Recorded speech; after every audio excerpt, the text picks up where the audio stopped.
The new year got kicked off with a hell of a start. Ryan Garcia, my God, did he deliver? No matter what you think of this kid, yes, he's handsome. He's a superstar on social media. He's a fighter! And everything that goes along with it, but most importantly, he's a fighter.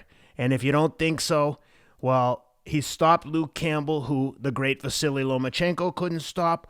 Jorge Linares knocked him down and only got a split decision.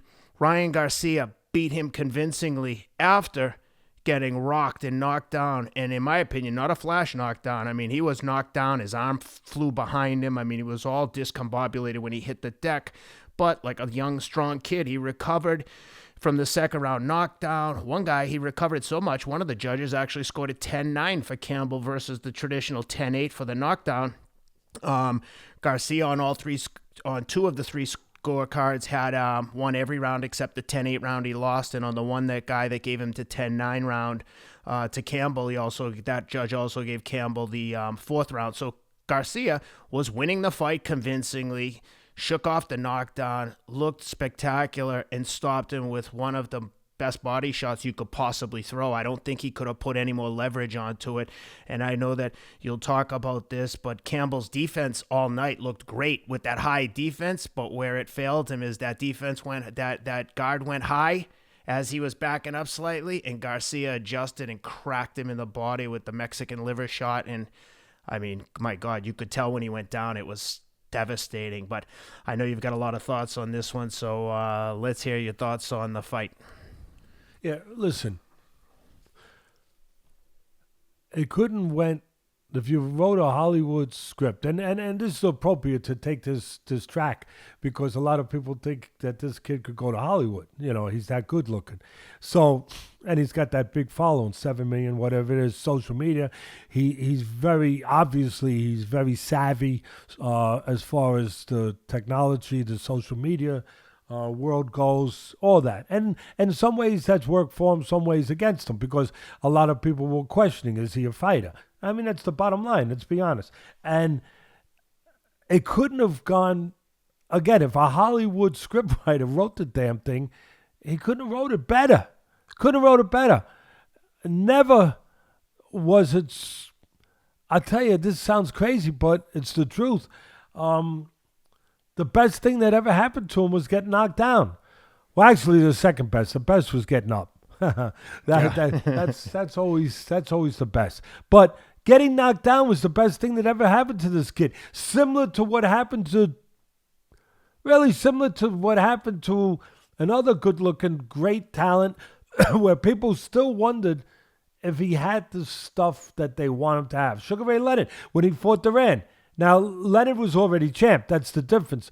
But Leonard was the golden boy. Leonard was a kid that had that $1 million smile. Excuse me. And there was a lot of people that still wouldn't give him his due. Like, they didn't know if there was more to him. If he would satisfy what they wanted to satisfy when the moment came. When the bell tolled for you, rang for you to tell who you are, what you are. They weren't sure. But when he fought Duran, they just thought he was a kid with a lot of talent. And maybe he doesn't deserve everything he's getting. Fans are funny that way. They want to see, does he deserve all this? Will he find a way when the moment comes to have to do more than show talent? Will he have that? Like the other great ones had. And when Leonard fought Duran the wrong way, but it was the right way. Wrong was right that night. Getting knocked down for Garcia is wrong, but it was right. It was perfect because he got up. Because he gave everyone a chance to see that he was more than just a good-looking kid that had a big following on social media that didn't deserve it. Same thing, that's the first thing I thought about with Sugar Ray Leonard, Ken, when he fought Duran. That when he fought him toe-to-toe with the great hands of stone, Duran, who was a great lightweight champ, one of the greatest of all time, moving up to welterweight, when he fought him, and he fought him in the kind of way that I just described, toe-to-toe fight. Instead of using his talents on the outside, he just fought him. And he came away and he lost, but he won. Because he won the respect of everybody, of the fight fan. And he found out he answered a call to himself. You see that movie, The Call of the Wild? Well, there's a call of the wild inside yourself. And he answered it. Every fighter has to answer it.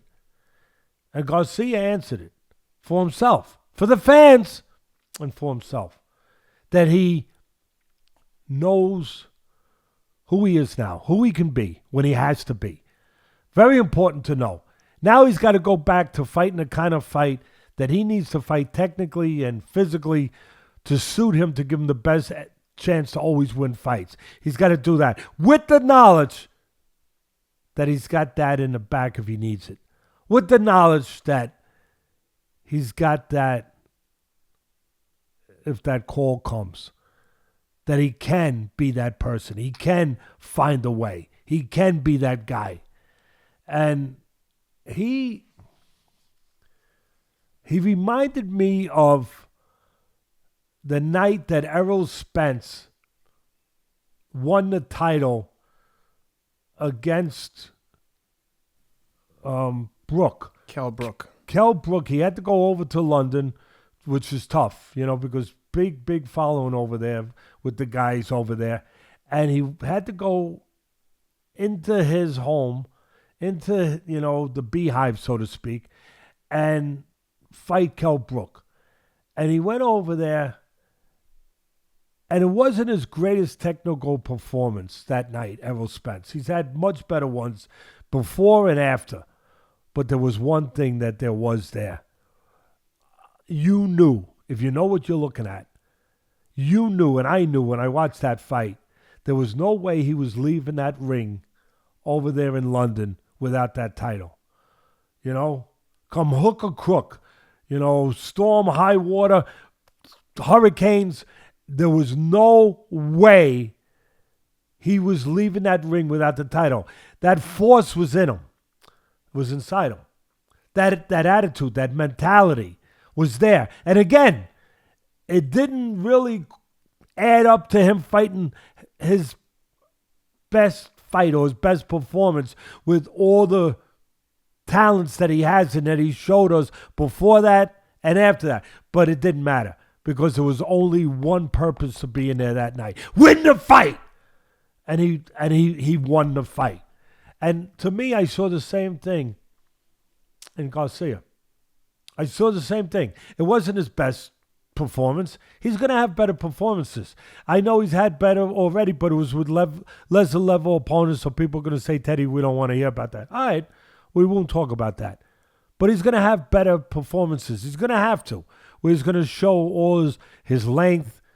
He's going to show his ability to control range. He didn't show all of that. His ability to do other things and to be consistent in the range and the range that he needs to be consistent in the areas in the geography of the ring that I always talk about that he's going to need to fight in to be successful at the highest levels, to use the assets that he has to their utmost. He's going to have to learn that. But on this night, Ken, on the night with Campbell, he did a lot of things good. We know that. But he had that force inside him. He had that look. He had that feel about him. The same way Errol Spence did when he was over in London against Kell Brook. That he wasn't going to be denied. That he wasn't freaking leaving there without the title.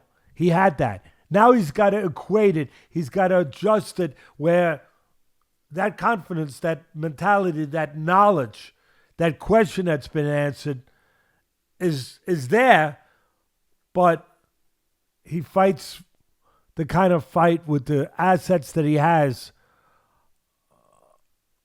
on a consistent basis from now on.